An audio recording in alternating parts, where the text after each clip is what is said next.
Thank God. സ്തോത്രം. അറിയാലോ, രതീഷാണ്. എങ്ങനെയാണ് ഈ ദുഷ്ടലോകത്തിൽ നമ്മുടെ കർത്താവായ യേശുക്രിസ്തുവിൻ്റെ ഭാഷയിൽ പറഞ്ഞാൽ വക്രതയും കോട്ടവുമുള്ള തലമുറ അധിവസിക്കുന്ന ഈ ലോകത്തിൽ നമുക്ക് സുരക്ഷിതരായിരിക്കുവാൻ കഴിയുന്നത്? വലിയ അരക്ഷിതാവസ്ഥയിലാണ് നാം ആയിരിക്കുന്ന ലോകം. ഇവിടെ നമ്മൾ സുരക്ഷിതരല്ല, നമ്മുടെ കുടുംബം സുരക്ഷിതരല്ല, തലമുറകൾ സുരക്ഷിതരല്ല, നമ്മുടെ തൊഴിൽ സുരക്ഷിതമല്ല, നമ്മുടെ നന്മകൾ സുരക്ഷിതമല്ല, ആരോഗ്യം സുരക്ഷിതമല്ല, ഒന്നും സുരക്ഷിതമല്ല, അല്ലേ? ഒരു ലോക മനുഷ്യനായി ഇത് നമ്മെ വല്ലാതെ ഭാരപ്പെടുത്തുകയും നിരാശപ്പെടുത്തുകയും ചെയ്യുന്ന കാര്യമാണ്. നാളെ അല്ലെങ്കിൽ അടുത്ത് എന്തായിത്തീരും ഒന്നും അറിയത്തില്ല.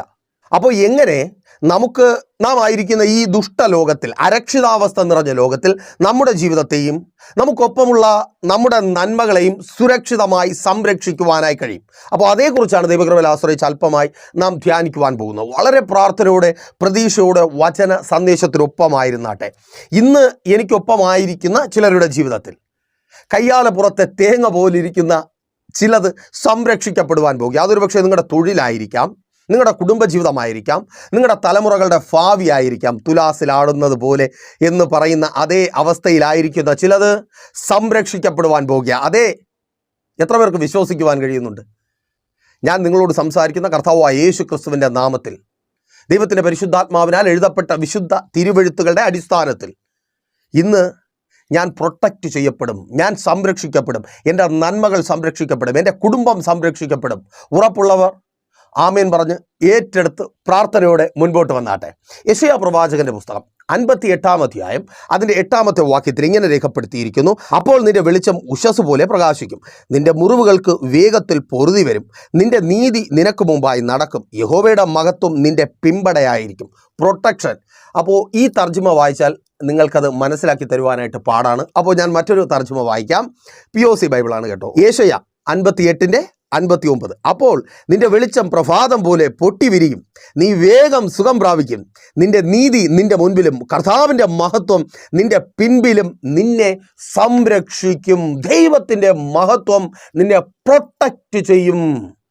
സംരക്ഷിക്കുന്ന ദൈവത്തിൻ്റെ മഹത്വം, അഥവാ ദൈവം ഭക്തനെ സംരക്ഷിക്കും. 2 നിലകളിലുള്ള സംരക്ഷണം പ്രസ്തുത ഭാഗത്ത് നമുക്ക് കാണുവാനായിട്ട് കഴിയും. പിന്നിൽ സംരക്ഷണം ഒരുക്കുന്ന ദൈവം, മുൻപിൽ സംരക്ഷണം ഒരുക്കുന്നതോ? ശ്രദ്ധിച്ച് കാണുമല്ലോ. വചനം പറയുന്നു അത് നീതിയാണ്. ഈ നീതി തെറ്റിദ്ധരിക്കേണ്ട. കർത്താവായ യേശു ക്രിസ്തുവിലെ കാൽവരി ബലിയിലൂടെ നമുക്ക് ലഭിച്ച നീതീകരണം ആ നീതിയല്ല, ഇത് പ്രവൃത്തിയാണ്. നമ്മുടെ പ്രവൃത്തികളാണ് നീതി പ്രവൃത്തികൾ, നന്മ പ്രവൃത്തികൾ, അതേ നല്ല പ്രവൃത്തികൾ നമ്മെ ഈ ഭൂമിയിൽ സുരക്ഷിതമായി ജീവിച്ച് മുന്നേറുവാൻ നമ്മെ പ്രാപ്തരാക്കി തീർക്കുന്നത് നമ്മുടെ നല്ല പ്രവൃത്തികളാണ്. അപ്പോൾ നീതി പ്രവൃത്തികൾ നമ്മുടെ ജീവിതത്തെ സുരക്ഷിതമാക്കും. ഒപ്പം തന്നെ അനീതി പ്രവർത്തിക്കുമ്പോൾ, അധർമ്മം പ്രവർത്തിക്കുമ്പോൾ, തെറ്റായത് ചെയ്യുമ്പോൾ അത് നമ്മുടെ ജീവിതത്തിൽ അരക്ഷിതാവസ്ഥ ഉണ്ടാക്കും. ഒരുപക്ഷെ പലരും സന്തോഷിക്കുന്ന ഒരു കാര്യമാണ്, ഞാൻ തെറ്റ് ചെയ്തു പക്ഷേ ആരും എന്നെ കണ്ടുപിടിച്ചില്ല, അല്ലെങ്കിൽ ആരും അറിയാത്ത രീതിയിൽ അതിനെ മറച്ചു വയ്ക്കുവാൻ എനിക്ക് കഴിഞ്ഞു. പക്ഷേ പോകയിൽ ആ തെറ്റ് ചെയ്തു ഒത്തിരി ദിവസം കഴിയുമ്പോൾ അത് നിങ്ങളുടെ ജീവിതത്തിൽ കുറ്റബോധമുണ്ടാക്കും. ഒത്തിരി പേരെ കൗൺസിലിംഗ് ചെയ്യുമ്പോൾ ഡിപ്രഷനുമായിട്ടൊക്കെ ബന്ധപ്പെട്ട് ഉറക്കമില്ലായ്മ, ഭയം, കുഞ്ഞുങ്ങളിലൊക്കെ ഈ ടീനേജ് പ്രായത്തിലുള്ള കുഞ്ഞുങ്ങളെയൊക്കെ കൗൺസിൽ ചെയ്യുമ്പോൾ അവർ പറയുന്ന കാര്യമാണ്, എന്തുകൊണ്ടാണ് ഇങ്ങനെ സംഭവിച്ചത്? അവരുടെ ജീവിതം ഇങ്ങനെ, ഒന്നും ഭയക്കേണ്ട കാര്യം അവർക്കില്ല. കുഞ്ഞുങ്ങൾക്ക് എന്താ ഭയക്കേണ്ട കാര്യം ഇരിക്കുന്നു? അവർക്ക് എന്തിനാ ഉറക്കമില്ലായ്മ വരേണ്ടത്? കാരണമൊന്നുമില്ല. പക്ഷേ ചില തെറ്റുകൾ അവർക്കറിയാം. ആ തെറ്റ് തങ്ങളുടെ ഭാവി ജീവിതത്തെ വേട്ടയാടും. അങ്ങനെ സംഭവിക്കുന്ന തെറ്റുകൾ പിന്നത്തേതിൽ അവർക്ക് സുഖമായി സ്വസ്ഥമായി ജീവിക്കുവാൻ കഴിയാത്ത അവസ്ഥ അവരുടെ ജീവിതത്തിൽ സംജാതമാക്കും. കുറ്റബോധം. ഫലമെന്താ? ഡിപ്രഷൻ, ഉറക്കമില്ലായ്മ. ഒത്തിരി കുഞ്ഞുങ്ങൾ ആത്മഹത്യ ചെയ്ത വാർത്തകൾ നിങ്ങൾ കേൾക്കുന്നുണ്ട്. കുഞ്ഞുങ്ങൾ മാത്രമല്ല, മുതിർന്നവരും. ഫാമിലി പ്രോബ്ലംസുമൊക്കെ ആയിട്ട് ബന്ധപ്പെട്ട് പ്രൈസർ ഫാമിലിയിലേക്ക് വിളിക്കുന്നവർ, ഒത്തിരി സംസാരിക്കുവാൻ സമയം കിട്ടുമ്പോൾ അവർ പറയാറുണ്ട്, ദേവദാസനെ വേണ്ടായിരുന്നു എന്ന് തോന്നുന്നുണ്ട്. എന്ത് വിവാഹവും? അതല്ല, പിന്നെ ആ പ്രശ്നം നടന്നപ്പോൾ ഞാനൊന്നും മിണ്ടാതിരിക്കാനുള്ളതായിരുന്നു, ഒന്നുമില്ലെങ്കിലും എൻ്റെ ഭർത്താവല്ലേ എന്ന് ഞാൻ കരുതിയില്ല, ഞാൻ അവിടെ നിൽക്കാനുള്ളതായിരുന്നു, വാരിക്കെട്ടി പോരണ്ടായിരുന്നു, ഒരാവേശത്തിന് ഇറങ്ങി തിരിച്ചു. ഒരരിശത്തിന് കിണറ്റിൽ ചാടും, 1000 അരിശത്തിനും തിരിച്ചു കയറാൻ പറ്റത്തില്ല. അതൊക്കെയാണ് പലരുടെയും ജീവിതത്തിൽ സംഭവിക്കുന്നത്. കോപം, പെട്ടെന്ന് ദേഷ്യം വരും, എന്തെങ്കിലുമൊക്കെ അങ്ങ് ചെയ്തു പോകും. പിന്നത്തേതിലിരുന്ന് ആലോചിക്കും വേണ്ടായിരുന്നു. വലിയ തെറ്റ്, ചെറിയ തെറ്റ് അങ്ങനെയൊന്നുമില്ല, ചെറിയ കാര്യങ്ങളാണ്. അങ്ങനെ പറയണ്ടായിരുന്നു. എൻ്റെ ഭർത്താവല്ലേ, ഭർത്താവിന് ഇത്ര ഫീൽ ചെയ്യുമെന്ന് ഞാൻ കരുതിയില്ല. പല സഹോദരിമാരും കണ്ണുനീരോടെ പറയുന്ന കാര്യമാണ്. എൻ്റെ ഭാഗത്തു നിന്ന് അങ്ങനെ ഒരു വീഴ്ച ഉണ്ടായത് ഞാൻ കരുതിയില്ല. എൻ്റെ ഭർത്താവ് നല്ല ഫ്രീ ആയിരുന്നു എന്നോട്, ഞങ്ങളങ്ങനെ ഫ്രീ ആയി ജീവിച്ചവരാണ്. അപ്പോൾ എൻ്റെ ഭർത്താവ് അങ്ങനെ കാര്യമായിട്ട് എടുക്കുമെന്ന് വിചാരിച്ചില്ല. ഇത്ര സെൻസിറ്റീവാണ് എൻ്റെ ഭർത്താവ്, ഇത്ര പൊസസീവാണ്, അത് സ്വാർത്ഥനാണ് എൻ്റെ കാര്യത്തിൽ, ഞാൻ കരുതിയില്ല. എന്തുകൊണ്ടെന്നോ, അതിൻ്റെ ഭർത്താവായതുകൊണ്ടാണ്. സഹോദരൻ, നിൻ്റെ ഭാര്യ ആയതുകൊണ്ടാണ് അവൾ അത്ര സെൻസിറ്റീവും അത്ര പൊസസീവുമായിരിക്കുന്നത്. ഭാര്യയും ഭർത്താവും എന്ന് പറഞ്ഞാൽ അങ്ങനെ തന്നെയാണ്. അതല്ലേ വിഷമം ഉണ്ടാകുന്നില്ലേ? വേണ്ടായിരുന്നു, കൈ നീട്ടണ്ടായിരുന്നു. എത്രയോ തവണ ചിന്തിച്ച് ഭാരപ്പെട്ടിട്ടുണ്ട്. പലരും പറയും, ദേവദാസനെ എനിക്ക് അത്ര ഇഷ്ടമാണ്, പെട്ടെന്ന് ദേഷ്യം വന്നപ്പോൾ ഞാൻ കൈ നീട്ടിപ്പോയി. അവളങ്ങ് പോയി. ഞാനങ്ങനെ പറഞ്ഞത് അവൾക്ക് ഇഷ്ടപ്പെട്ടില്ല, പറയരുതായിരുന്നു. അവളുടെ വീട്ടുകാരെന്ത് തെറ്റ് ചെയ്തു? തെറ്റായിപ്പോയി. അവൾ ഇത്ര പൊസസീവാണെന്ന് ഞാൻ അറിഞ്ഞില്ല എൻ്റെ കാര്യത്തിൽ, പറ്റിപ്പോയി. ആമേൻ. അതിൻ്റെ കുറ്റബോധം, പിന്നെ അത് മദ്യപാനമായി, മറ്റു വഴിവിട്ട ബന്ധങ്ങളായി ജീവിതം നശിച്ചു പോകും. തെറ്റായത് പ്രവർത്തിച്ചാൽ നമ്മുടെ ജീവിതം അരക്ഷിതാവസ്ഥയിലേക്ക് പോകും, കുറ്റബോധമുണ്ടാകും. തീർന്നില്ല, കുറ്റബോധത്തിൻ്റെ ഫലമായി പല നിലകളിൽ നാം ബാധിക്കപ്പെടും. മാത്രവുമല്ല, ശിക്ഷ അനുഭവിക്കേണ്ടി വരും, കുറ്റത്തിൻ്റെതായ ശിക്ഷ അനുഭവിക്കേണ്ടി വരും. ഒരു കൊലപാതകം ചെയ്തു, അത് തെറ്റാണ്. ഈ ലോകത്തിൽ കൊലപാതകം ചെയ്യുന്നവനും കൊല്ലപ്പെടുന്നവനും ഒക്കെ ആഗ്രഹങ്ങളുണ്ട്, സന്തോഷമായി സമാധാനത്തോടെ സുരക്ഷിതമായി ജീവിക്കണം. പക്ഷേ കൊലപാതകം ചെയ്യുന്നവന് ആ സുരക്ഷിതത്വം നഷ്ടപ്പെടും, അവൻ ജയിലിലായിത്തീരും, അവൻ്റെ സ്വാതന്ത്ര്യം നഷ്ടപ്പെടും, അവൻ്റെ അവകാശങ്ങൾ ഖനിക്കപ്പെടും. അതാണല്ലോ ശിക്ഷ. ഇനി മറ്റൊരു നിലയിൽ ചിന്തിച്ചാൽ, നമ്മൾ ആരെ കൊല്ലുന്നുവോ അവരുടെ വീട്ടുകാർ വന്ന് തിരിച്ചു കൊന്ന് നമ്മുടെ ജീവിതത്തെ ഇല്ലായ്മ ചെയ്യും, അരക്ഷിതാവസ്ഥ. അപ്പോൾ തെറ്റ് ചെയ്താൽ ശിക്ഷയുമുണ്ട്. നല്ല പ്രവൃത്തികളാണ് സുരക്ഷിതമായി ഈ ഭൂമിയിൽ നമ്മെ ജീവിക്കുമാറാക്കുന്നത്. 1. 2, വചനം പറയുന്നു, ദൈവം നമുക്ക് പിൻപിലുണ്ട്, അവൻ നമ്മെ പ്രൊട്ടക്റ്റ് ചെയ്യും, അവൻ നമ്മെ സംരക്ഷിക്കും. നാം ആയിരിക്കുന്ന അരക്ഷിതാവസ്ഥ നിറഞ്ഞ ഈ ലോകത്തിൽ, ദുഷ്ടലോകത്തിൽ നമ്മെ പ്രൊട്ടക്റ്റ് ചെയ്യും. അപ്പോൾ സ്വാഭാവികമായിട്ട് നിങ്ങൾക്ക് വീണ്ടും ഇവിടെ ഒരു സംശയം വരാം, ദേവദാസനെ, നന്മ ചെയ്യുന്നവരെ മാത്രമല്ലേ ദൈവം സംരക്ഷിക്കത്തുള്ളൂ? ഞങ്ങൾക്ക് അങ്ങനെ പറയുവാൻ നന്മ പ്രവൃത്തികളില്ല. കാരണം നമ്മൾ ഈ ലോകത്തിൽ ജീവിക്കുന്നവരാണ്. നമ്മളൊക്കെ സ്റ്റേജുകളിലെ വിശുദ്ധന്മാരല്ലല്ലോ, ജീവിക്കുന്ന മനുഷ്യരാണല്ലോ. അപ്പോൾ ഞാൻ ജീവിക്കുന്ന മനുഷ്യനാണ്, എന്നിൽ തെറ്റുകളും കുറ്റങ്ങളും കുറവുകളും ഉണ്ട്. അടിസ്ഥാന വേദപുസ്തകമാണ്, വചനം തന്നെ പറയുന്നു, ഒരുവൻ പോലും ഇല്ല. അപ്പോൾ ഞാനും ഇല്ല, നിങ്ങളും ഇല്ല എന്ന് ഞാൻ കരുതുന്നു. അപ്പോൾ നമ്മുടെ ജീവിതത്തിൽ ഒരു സംരക്ഷണം ഇല്ലേ? അതേക്കുറിച്ചാണ് ഈ മെസ്സേജ് തന്നെ. നോക്കിയേ, മുൻപിൽ തെറ്റുകൾ കടന്നു വന്നേക്കാം, വീഴ്ചകൾ ഉണ്ടായേക്കാം, അറിഞ്ഞോ അറിയാതെയോ അത് സംഭവിച്ചിരിക്കാം. അവിടെ നിന്നു പോകാതെ മുൻപോട്ട് പോകുവാൻ നിങ്ങൾ തയ്യാറാകുമെങ്കിൽ നിങ്ങളുടെ വീഴ്ചകളെ പിന്നാലെ വരുന്ന ദൈവം പരിഹരിച്ച് ആ വീഴ്ചകൾ മുഖാന്തരം നിങ്ങളുടെ ജീവിതത്തിൽ ഉണ്ടാകുന്ന അരക്ഷിതാവസ്ഥയിൽ നിന്ന് അവൻ നിങ്ങളെ പ്രൊട്ടക്റ്റ് ചെയ്യും. യേശുവിൻ നാമത്തിൽ ദൂത തിരിച്ചറിയുന്നവർ ഏറ്റെടുത്ത് പ്രാർത്ഥിച്ചോ. സഹോദര സഹോദരി, നീ ആയിരിക്കുന്ന തൊഴിൽ മേഖലകളിൽ നിന്റെ ജീവിതത്തിൽ വന്നുപോയ കുറവുകളായിരിക്കാം, നിന്റെ ബലഹീനതകളായിരിക്കാം. സംസാരിക്കേണ്ട നിലയിൽ സംസാരിക്കുവാൻ കഴിഞ്ഞില്ല, നിന്നിൽ നിന്ന് നിന്റെ സ്ഥാപനം പ്രതീക്ഷിച്ച റിസൾട്ട്, ഔട്ട്പുട്ട് നിനക്ക് കൊടുക്കുവാൻ കഴിഞ്ഞില്ല. പല പല കാര്യങ്ങളായിരിക്കാം ഇന്ന് നിന്റെ തൊഴിൽ മേഖലയിലെ അരക്ഷിതാവസ്ഥയ്ക്ക് കാരണം. എപ്പോൾ വേണമെങ്കിലും തൊഴിൽ നഷ്ടപ്പെട്ടു പോകാം. കയ്യാലപ്പുറത്ത് തേങ്ങ പോലെ ഇരിക്കുന്നു. പ്രൊട്ടക്റ്റ് ചെയ്യപ്പെടുക യേശുവിൻ നാമത്തിൽ. അവിടെ സഹോദര സഹോദരി, നിന്റെ ജോലി പ്രൊട്ടക്റ്റ് ചെയ്യപ്പെടുക യേശുവിൻ നാമത്തിൽ. നിന്റെ നന്മ പ്രൊട്ടക്റ്റ് ചെയ്യപ്പെടുക. അതേ, നഷ്ടപ്പെട്ടുകൊണ്ടിരിക്കുന്ന ആ വരുമാന മാർഗം പ്രൊട്ടക്റ്റ് ചെയ്യപ്പെടുക. യേശുവിൻ നാമത്തിൽ. നഷ്ടപ്പെട്ടുകൊണ്ടിരിക്കുന്ന ആ തൊഴിൽ മേഖല പ്രൊട്ടക്റ്റ് ചെയ്യപ്പെടുക.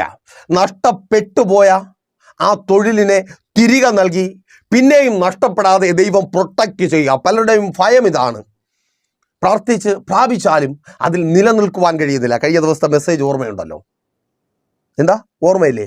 കണ്ടു നോക്ക്, പ്രൈസർ ഫാമിലി ഗ്ലോബൽ എന്ന നമ്മുടെ ഈ യൂട്യൂബ് ചാനലിൽ തന്നെ ഉണ്ട്. അപ്പോൾ നിലനിൽക്കുന്നില്ല. നിലനിൽക്കുന്നില്ല. ആ നിലനിൽക്കാത്ത ഇന്നലകളിൽ നിലനിൽക്കാത്ത, നിനക്ക് സന്തോഷമായി സമാധാനമായി അനുഭവിക്കുവാൻ കഴിയാത്ത നിന്റെ തൊഴിലിനെ എൻ്റെ ദൈവം പ്രൊട്ടക്റ്റ് ചെയ്യും. ഒരു ശത്രുവിനും പിടിച്ചെടുക്കുവാൻ, ഒരു ശത്രുവിനും കവർന്നു കൊണ്ടുപോകുവാൻ കഴിയാത്ത വിധത്തിൽ അതേ നിങ്ങളുടെ തൊഴിൽ മേഖല, അത് മുഖാന്തരമുള്ള നന്മ പ്രൊട്ടക്റ്റ് ചെയ്യപ്പെടുക. ആമേൻ. അതേ സഹോദരി, നിന്റെ കുടുംബജീവിതം പ്രൊട്ടക്റ്റ് ചെയ്യുക. ഓ സ്തോത്രം.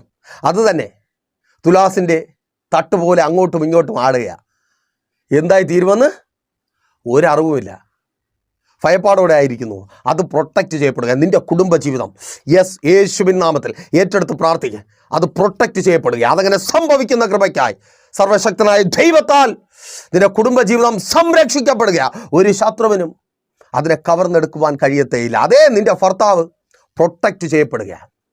നിന്റെ ഭാര്യ അവൾ നിൻ്റേതായി പ്രൊട്ടക്റ്റ് ചെയ്യപ്പെടുക.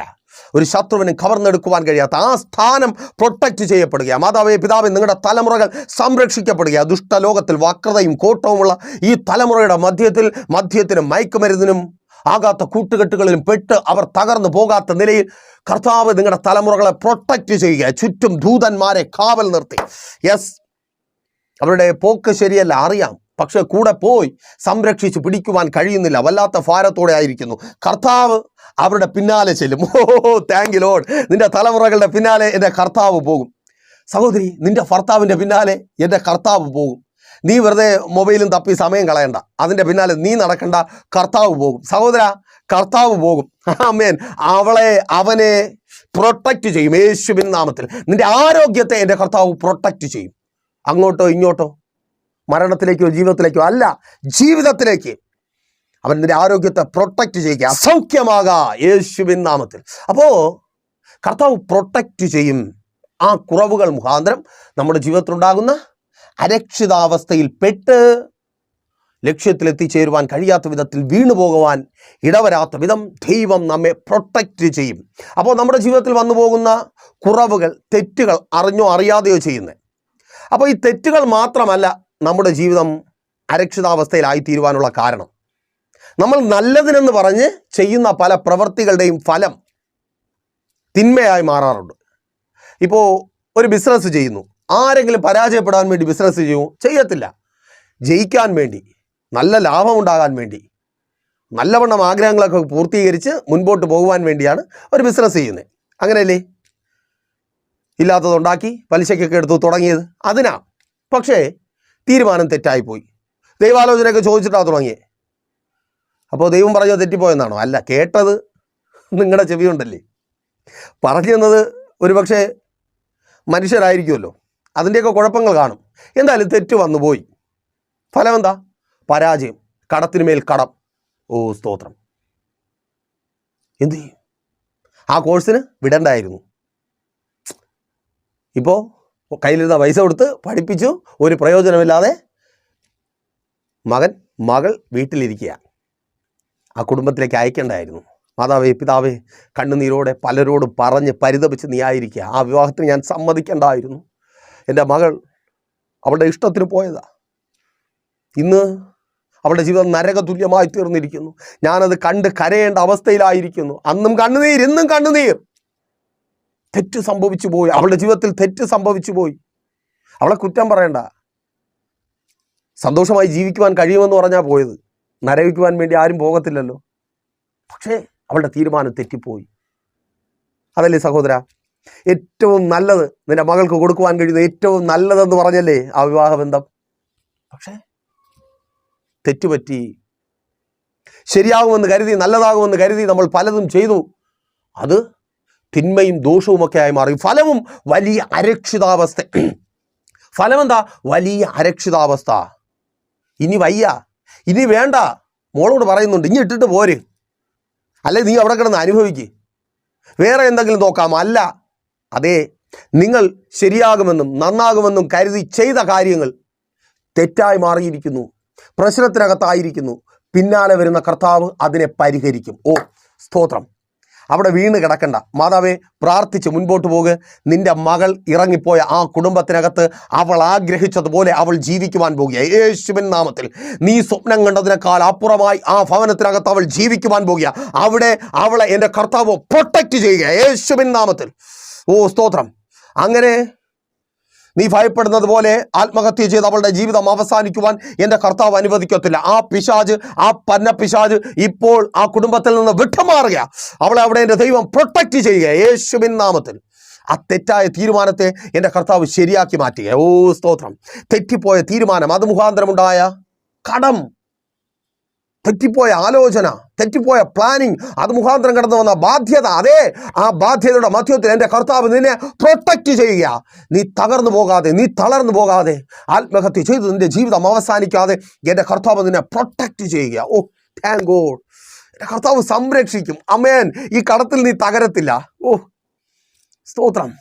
നല്ലതിനു വേണ്ടി പലതും ചെയ്തു, വലിയ കടം കടം കടം, അതേ അവിടെ എൻ്റെ കർത്താവ് നിന്നെ സംരക്ഷിക്കുക. അവൻ നിന്നെ പ്രൊട്ടക്റ്റ് ചെയ്യുക. ധൈര്യമായി മുൻപോട്ട് പോകുക. ഇവിടെ നീ ഒതുങ്ങിപ്പോകത്തില്ല. ആമേൻ. അയ്യോ, ഞാനെടുത്ത തീരുമാനം, ഓ സ്തോത്രം. കുറ്റബോധം വിട്ടുകളയേ, ആ കുറ്റബോധത്തെ വിട്ടുകളയേ. എൻ്റെ കർത്താവ് അതിനെ ശരിപ്പെടുത്തും.